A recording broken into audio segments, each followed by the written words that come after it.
Hi hello ನಮಸ್ಕಾರ, ಚಾನಲ್ಗೆ ಸ್ವಾಗತ. ಇವತ್ತಿನ ವಿಡಿಯೋದಲ್ಲಿ ಬಾಲಾ ತ್ರಿಪುರ ಸುಂದರಿ ಯಾರು, ಲಲಿತಾ ತ್ರಿಪುರ ಸುಂದರಿಗೂ ಬಾಲಾ ತ್ರಿಪುರ ಸುಂದರಿಗೂ ಇರುವ ಕನೆಕ್ಷನ್ ಏನು, ಹಾಗೆ ಶ್ರೀವಿದ್ಯೆಯಲ್ಲಿ ಬಾಲಾ ಮಂತ್ರಕ್ಕೆ ಇರುವ ಪ್ರಾಮುಖ್ಯತೆ ಏನು, ಲಲಿತಾ ಸಹಸ್ರನಾಮದಲ್ಲಿ ಬರುವ ಬಾಲಾ ತ್ರಿಪುರ ಸುಂದರಿಯ ಉಲ್ಲೇಖ ಎಲ್ಲವನ್ನ ಡೀಟೇಲ್ ಆಗಿ ನೋಡೋಣ. ವಿಡಿಯೋ ಕೊನೆ ತನಕ ನೋಡಿ. ಶ್ರೀವಿದ್ಯೆ ಅಂದ ತಕ್ಷಣ ನಮ್ಮ ಕಣ್ಣ ಮುಂದೆ ಬರುವಂತಹದ್ದು ಲಲಿತಾ ತ್ರಿಪುರ ಸುಂದರಿ, ಶ್ರೀಚಕ್ರ, ಲಲಿತಾ ಸಹಸ್ರನಾಮ, ಪಂಚದಶಿ ಮಂತ್ರ, ಷೋಡಶಿ ಮಂತ್ರ. ಆದರೆ ಮೊದಲಿಗೆ ಗಣಪತಿಯ ಮೂಲ ಮಂತ್ರ, ಕೆಲವು ಪರಂಪರೆಯಲ್ಲಿ ಮೊದಲಿಗೆ ಗುರು ಮಂತ್ರ ಕೊಡುವ ಪರಂಪರೆಯಲ್ಲಿ, ಕೆಲವೊಂದು ಪರಂಪರೆಯಲ್ಲಿ ಗುರು ಮಂತ್ರವನ್ನು ಫಸ್ಟ್ ಕೊಡ್ತಾರೆ, ಆಮೇಲೆ ಗಣಪತಿ ಮಂತ್ರ ಇರುತ್ತೆ. ಒಟ್ಟಿನಲ್ಲಿ ಗಣಪತಿ, ಗುರು, ಭೈರವ ಸಾಧನೆ, ಶಿವ ಸಾಧನೆ ಆದಮೇಲೆ ಶ್ರೀವಿದ್ಯೆಯಲ್ಲಿ ಮೊದಲಿಗೆ ಸಿಗುವ ಮಂತ್ರ ಬಾಲಾ ಮಂತ್ರ. ಸಂಪೂರ್ಣ ಶ್ರೀವಿದ್ಯಾ ಪರಂಪರೆಯೊಳಗೆ ಒಂದು ಅದ್ಭುತವಾದ, ಅತ್ಯಂತ ಸೂಕ್ಷ್ಮವಾದ ದೇವಿ ಸ್ವರೂಪವೇ ಬಾಲಾ ತ್ರಿಪುರ ಸುಂದರಿ.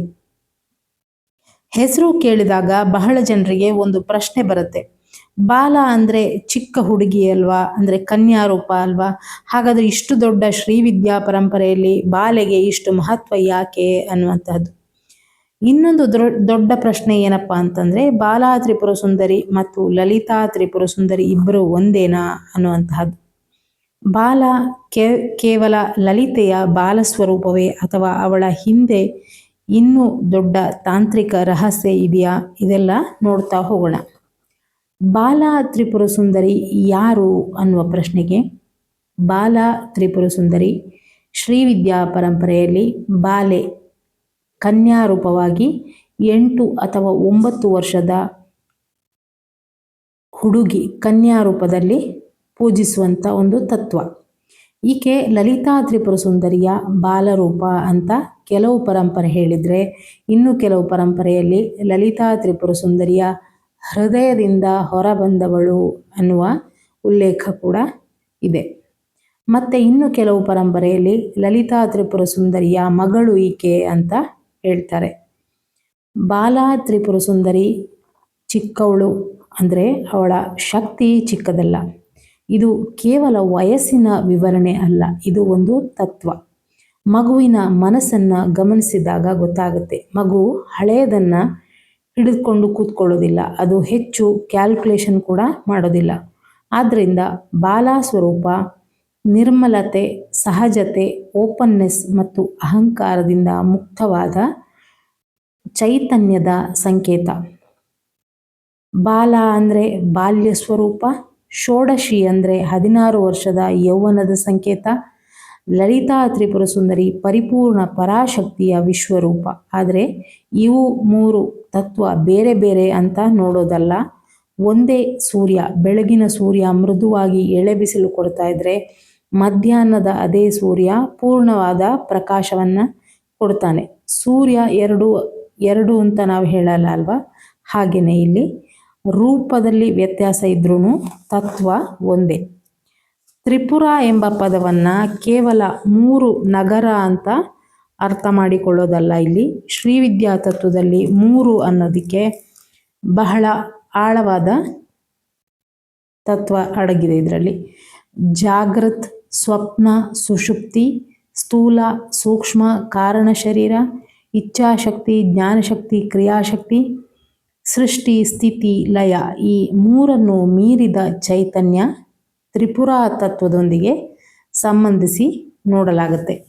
ತ್ರಿಪುರ ಸುಂದರಿ ಅಂದರೆ 3 ಸ್ಥಿತಿಗಳಲ್ಲಿಯೂ ಪ್ರಕಾಶಿಸುವ ಪರಮ ಚೈತನ್ಯದ ಸೌಂದರ್ಯ. ಲಲಿತೋಪಾಖ್ಯಾನದಲ್ಲಿ ಭಂಡಾಸುರನ ವಿರುದ್ಧ ಲಲಿತಾ ತ್ರಿಪುರ ಸುಂದರಿ ನಡೆಸಿದ ಮಹಾಯುದ್ಧದ ಪ್ರಸಂಗ ಬರುತ್ತೆ.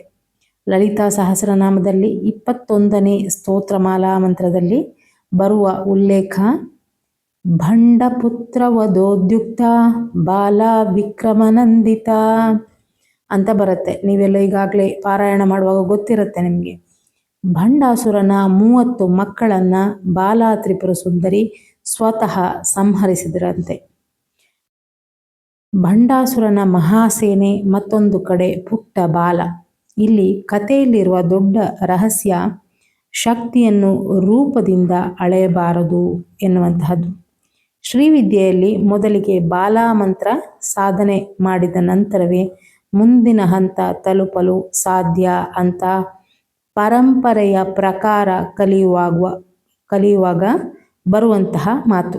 ಆಕೆಯ ರೂಪವನ್ನು ನೋಡಿದರೆ ಒಂದು ಕೈಯಲ್ಲಿ ಜಪಮಾಲೆ, ಇನ್ನೊಂದು ಕೈಯಲ್ಲಿ ಗ್ರಂಥ, ಇನ್ನೆರಡು ಕೈಗಳಲ್ಲಿ ವರದ ಮುದ್ರೆ ಮತ್ತು ಅಭಯ ಮುದ್ರೆಗಳನ್ನು ಹೊಂದಿದ್ದಾಳೆ ಆಕೆ. ಜಪಮಾಲೆ ಮಂತ್ರಶಕ್ತಿಯ ಸಂಕೇತ, ನಿರಂತರ ಸಾಧನೆಯ ಮತ್ತು ಏಕಾಗ್ರತೆಯ ಸಂಕೇತ. ವಾಕ್ಶಕ್ತಿ ಮಂತ್ರಶಕ್ತಿಯೊಂದಿಗೆ ಬಾಲೆಯ ಸಂಬಂಧವನ್ನು ಸೂಚಿಸುತ್ತೆ. ಗ್ರಂಥವು ಜ್ಞಾನ ಮತ್ತು ವಿದ್ಯೆಯ ಸಂಕೇತ. ನಮ್ಮ ಸೂಕ್ಷ್ಮ ಎನರ್ಜಿ ಪಾಯಿಂಟ್ಗಳಾದ ಸಪ್ತ ಚಕ್ರಗಳಲ್ಲಿ ಸ್ವಾಧಿಷ್ಠಾನ ಚಕ್ರದ ಕಂಟ್ರೋಲ್ ಬಾಲ ಕೈಯಲ್ಲಿದೆಯಂತೆ. ಬಾಲ ತ್ರಿಪುರ ಸುಂದರಿ ಮಾಡ್ತಾಳೆ ಅಂದರೆ ಸ್ವಾಧಿಷ್ಠಾನ ಚಕ್ರದ ಡಿಸೈರ್ಸ್ ಎಲ್ಲ ಏನೇನಿರುತ್ತೆ ಅಲ್ಲ, ಬಾಲ ಮಂತ್ರ ಉಪಾಸನೆ ಮಾಡಿದ ತಕ್ಷಣ ಅಲ್ಲಿರುವಂತಹ ಬ್ಲಾಕೇಜ್ ಎಲ್ಲ ಕ್ಲಿಯರ್ ಆಗುತ್ತೆ ಅನ್ನುವಂತಹದ್ದು ಇಲ್ಲಿ ಸೂಕ್ಷ್ಮವಾಗಿ ಹೇಳಿರುವಂಥದ್ದು.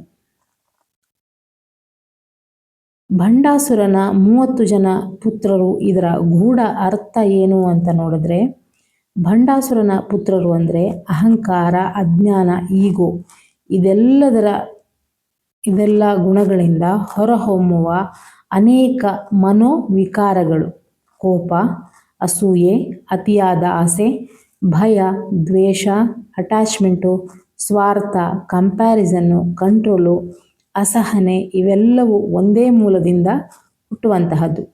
ನಾನು ಎಂಬ ಗಟ್ಟಿಯಾದ ಅಹಂಕಾರದಿಂದ ಬರುವಂತಹ ಈ ಮನೋವಿಕಾರಗಳು. ಹಾಗಾದರೆ ಬಾಲ ತ್ರಿಪುರ ಸುಂದರಿ ಅವುಗಳನ್ನೆಲ್ಲ ಹೇಗೆ ಸೋಲಿಸ್ತಾಳೆ ಅನ್ನೋ ವಿಚಾರ ನೋಡಿದರೆ, ಇಲ್ಲಿ ಒಂದು ಅದ್ಭುತವಾದ ಸ್ಪಿರಿಚುವಲ್ ಲೆಸನ್ ಇದೆ. ನಮ್ಮ ಒಳಗಿನ ಟೆಂಡೆನ್ಸಿಯನ್ನು ನಾವು ಯಾವಾಗಲೂ ಫೋರ್ಸ್ ಮೂಲಕ ಗೆಲ್ಲಬೇಕಾಗಿಲ್ಲ. ಕೆಲವೊಮ್ಮೆ ಜಾಗೃತಿ, ನಿರ್ಮಲತೆ, ಭಕ್ತಿ ಇವೇ ಸಾಕಾಗುತ್ತೆ. ಬಾಲ ತ್ರಿಪುರ ಸುಂದರಿ ಮಂತ್ರ ಹೀಗಿದೆ: ಐಂ ಕ್ಲೀಂ ಸೌಹ್, ಐಂ ಕ್ಲೀಂ ಸೌಹ್.